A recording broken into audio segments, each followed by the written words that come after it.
नमस्कार, आप देख रहे हैं पंजाबकेसरी.com का विशेष कार्यक्रम बात पते की और मैं हूं आपके साथ कोमल पवार। पश्चिम बंगाल, अब पश्चिम बंगाल में विधानसभा चुनाव होने वाले हैं, तो पश्चिम बंगाल की राजनीति में सिंगूर एक ऐसा नाम है जो आज भी दिलों में जख्म ताजा कर देता है। ये वो जगह है जहां से ममता बनर्जी की राजनीतिक यात्रा ने नया मोड़ लिया था, जहां से वाम मोर्चा की 34 साल पुरानी सत्ता के अंत की इबारत लिखी गई और जहां टाटा मोटर्स जैसी दिग्गज कंपनी को राज्य छोड़ना पड़ा। प्रधानमंत्री नरेंद्र मोदी सिंगूर में अब रैलियां कर रहे हैं, जिससे ये पुरानी कहानी फिर से जीवित होती है। बीजेपी इसे चुनावी हथियार बना रही है ताकि तृणमूल कांग्रेस पर औद्योगिकरण में असफलता का ठप्पा लगाया जा सके।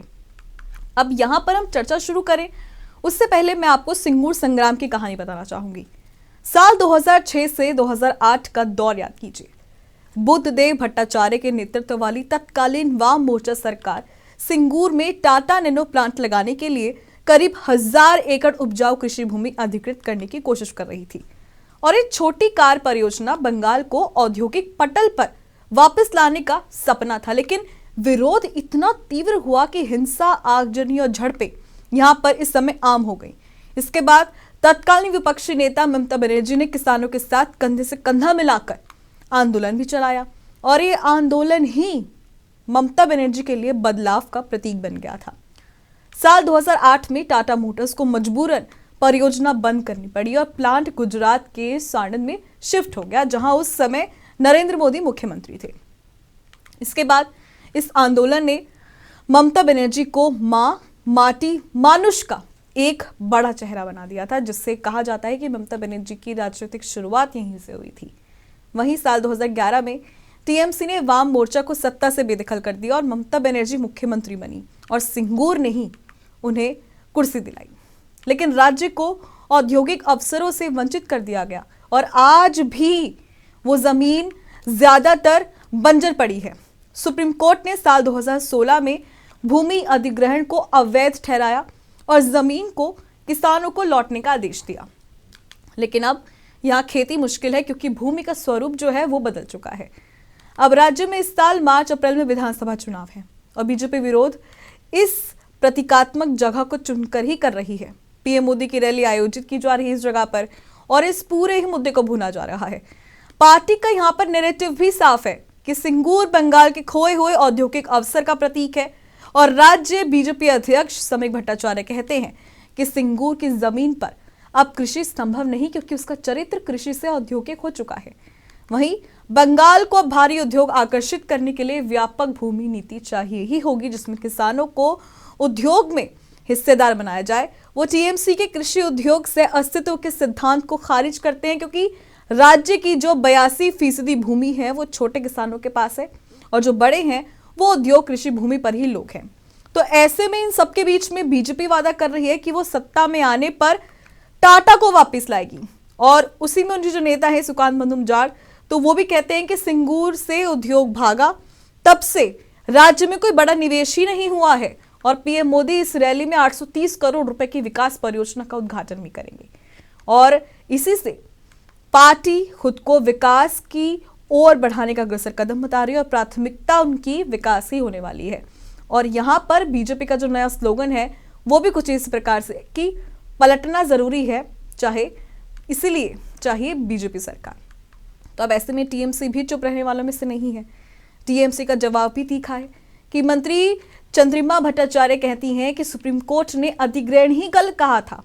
जब किसानों को पीटा जा रहा था तब ये नेता कहां थे। टीएमसी सिंगूर पर फोकस को राजनीतिक स्टंट बता रही हैं और याद दिलाती हैं कि बीजेपी ने उस समय आंदोलन का समर्थन किया था और मार्क्सवादी नेता सृजन भट्टाचार्य मानते हैं कि बंगाल की खंडित भूमि पर कृषि की क्षमता सीमित है और किसानों को अधिग्रहण में भागीदार बनना जरूरी है। वहीं अब इस सिंगूर ने एक नई कथा लिखना शुरू कर दिया है। राज्य के उद्योग जगत में सिंगूर अब एक बड़ा मोड़ आ गया है, जिसने निवेशकों में अनिच्छा पैदा की। मार्च 2025 में टीएमसी सरकार ने 1993 के जो उस समय से चले आ रहे औद्योगिक प्रोत्साहन थे उसको भी रद्द करने का जो कानून था वो भी पास किया, जिससे कंपनियां अब और दूर भागी हैं। हजारों कंपनियां राज्य छोड़ चुकी हैं और सिंगूर की कहानी सिर्फ जमीन की नहीं बल्कि यहाँ पर राजनीतिक महत्वाकांक्षा, किसान संघर्ष और औद्योगिक सपनों के टूट की है। जहां से ममता की सत्ता शुरू हुई वही आज बीजेपी उनके खिलाफ इसे इस्तेमाल कर रही है। ऐसे में सवाल यह है कि क्या इस बार दीदी हार जाएंगी, क्योंकि जिस तरह से संदेश खाली का मुद्दा बना, अभी आईपैक ऑफिसर का मुद्दा बना, तो ऐसे में कयास लगाए जा रहे हैं कि शायद ऐसा हो सकता है कि ये सारे जो दाव है ये ममता बनर्जी के लिए ही उल्टे पड़ जाए। ऐसे में हम ऐसा क्यों कह रहे हैं वो भी हम आपको बताते हैं। यहाँ पर प्रधानमंत्री नरेंद्र मोदी की बंगाल यात्रा के दौरान सिंगूर का जिक्र किया गया था और मोदी ने कहा था कि ममता की उद्योग विरोधी नीतियां राज्य को पीछे धकेल रही हैं। सिंगूर के बाद बंगाल में कोई बड़ा निवेश नहीं आया और राज्य की अर्थव्यवस्था ठप हो गई। बेरोजगारी दर राष्ट्रीय औसत से ऊपर है और युवा वोटर अब टीएमसी से नाराज है।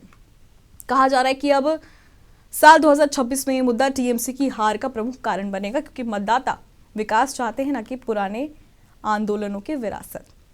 दूसरा बड़ा कारण एंटी इनकम्बेंसी। साल 2011 से सत्ता में रहने के बाद टीएमसी पर लंबे शासन की थकान साफ नजर आ रही है और साल 2021 में 215 सीटों के साथ जो टीएमसी जीती अब 225 सीटों पर आ गई है। लेकिन हालिया उपचुनावों में बीजेपी ने 65 सीटों तक जो अपनी पहुंच है वो बना ली। तो और इसके अलावा भ्रष्टाचार के आरोप भी टीएमसी की हार को और पक्का कर रहे हैं। और हाल के वर्षों में जैसे हमने बताया भी कि संदेश खाली कांड हुआ, आरजीकर अस्पताल घोटाला हुआ और शिक्षक भर्ती घोटाला हुआ, तो ऐसे में पूरी सी सरकार भ्रष्टाचार में रही, पूरी सुर्खियों में रही। और अब ममता सरकार पर केंद्रीय एजेंसियों का दबाव भी बढ़ा है और ईडी सीबीआई की छापेमारी ने टीएमसी नेताओं को जेल भी भेजा है। मीडिया रिपोर्ट्स में कहा गया है कि साल 2026 में असम, तमिलनाडु, केरल के साथ बंगाल चुनाव होंगे और मोदी, ममता, स्टालिन जैसे नेता हैं वो इसमें उलझ सकते हैं।